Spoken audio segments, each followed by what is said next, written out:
Salut tout le monde, en vadrouille pour des nouvelles aventures dans la forêt. Je remonte une rivière que j'ai laissée un peu derrière pour essayer de trouver des nouveaux coins de baignade, découvrir des nouveaux endroits un peu. Et je vais revenir sur le sujet d'hier parce qu'il y a eu une bonne question. Quelle différence y a-t-il entre trouver une solution à un problème et laisser infuser le problème pour voir qu'est-ce qui vient à ça. Je vais essayer d'approfondir un peu tout ça. C'est parti.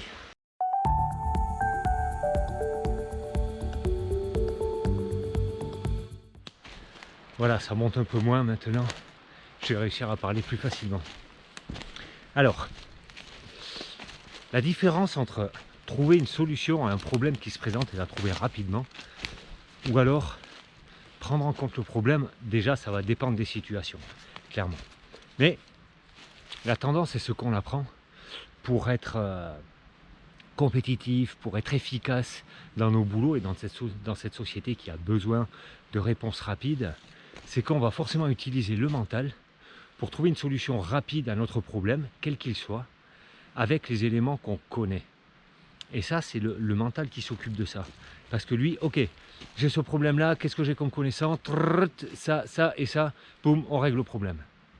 Mais parfois, il y a des solutions qui sont vachement meilleures avec des choses qu'on ne connaît pas encore, avec des choses qu'on n'aurait pas imaginées, des choses qu'on n'a pas encore apprises, et pourtant qui sont peut-être pas loin. Et ça, toute cette phase-là, c'est le cœur qui s'en occupe. C'est vraiment la partie émotionnelle et la partie où on laisse infuser notre problème. Moi, cette tendance à trouver une solution absolument au problème, je la connais très très bien, et ça peut être un super pouvoir. Là où ça m'a beaucoup aidé, c'est pour ceux qui ne savent pas encore, moi j'ai eu un accident assez sérieux où j'ai eu la jambe droite broyée sous le genou, un accident de moto, et je l'ai vu tout de suite. Ce système de trouver une solution immédiatement, pour moi la solution c'était ok, plus de jambe droite, plus de promenade en forêt, plus de travail au baudrier, plus de nage en monopalme, en gros plus de physique, ok, j'ai perdu ma jambe. En moins d'une seconde, je me suis dit ok, je vais me recycler, je vais reprendre la musique, je vais apprendre le dessin sur ordinateur, je vais me servir de l'ordinateur parce qu'il y a plein de côtés qui me plaisent là-dedans.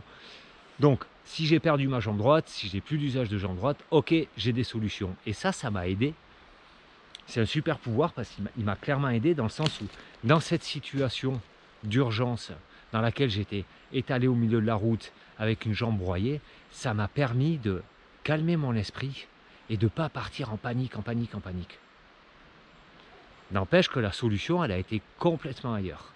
Mais ça, la situation a été assez longue pour avoir le temps de diffuser le problème, pour avoir le temps d'y réfléchir dessus et de trouver les vraies solutions. Les vraies solutions, ça a été les opérations et de faire énormément de sport et de travail mental pour me remettre complètement de cet accident.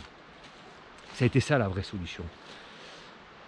Face à un problème du quotidien, face à des petites choses, parfois on va vite trouver une solution là-dedans, avec ce qu'on connaît. Je veux me lancer dans l'entrepreneuriat, le problème c'est que le mois prochain je n'ai pas de quoi payer mes factures. Là-dedans, qu'est-ce que je sais faire? Ok, je sais faire maçon, je retourne au chantier. J'ai réglé ma solution, je vais payer mes factures à la fin du mois. Sauf que j'aurais pas fait ce qui me plaisait de faire.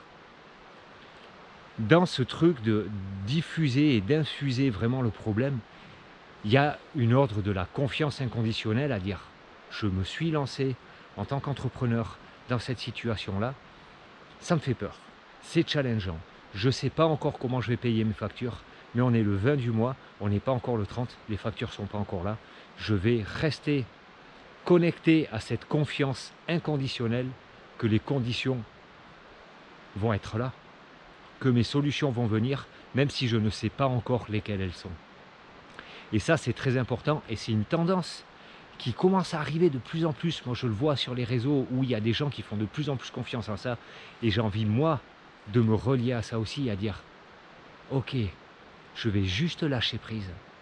Et ce problème-là, je vais le laisser infuser et je fais confiance, j'ai la foi que la meilleure des solutions va arriver même si je ne la connais pas. Et si j'en suis dans cette situation, il y a même des grandes chances que je ne la connaisse pas. Un petit retour à l'humilité, je n'ai pas tout le savoir et toute la science, donc il y a des choses encore que j'ai à apprendre. Cette situation-là va me servir d'apprentissage. Voilà la différence entre trouver une solution immédiatement pour effacer le problème avec ma tête. Le mental est axé problème, toutes les sensations, le cœur, lui, il est axé solution. Mais on ne sait pas. On ne sait pas lesquelles c'est. Voilà, je ne sais pas si ça répond à ta question d'hier. Et en tout cas, moi, ça me challenge aussi parce que ce n'est pas mon flow naturel à moi. Moi, mon flow naturel, c'est problème, solution. S'il n'y a pas de problème, s'il n'y a pas de solution. Je commence à me détacher de cette phrase complètement. Parce que parfois, il y a des problèmes qui n'ont pas de solution. Et il faut juste avancer avec le problème. Parfois, c'est ça. Parfois, la solution arrive beaucoup plus tard. Et souvent, je le redis, la solution, on ne l'a pas imaginée encore immédiatement et on ne la connaît pas encore. Voilà. Je vous laisse avec ça. J'espère que ça n'a pas créé trop de problèmes. Autrement, on va trouver une solution. Bye, à demain.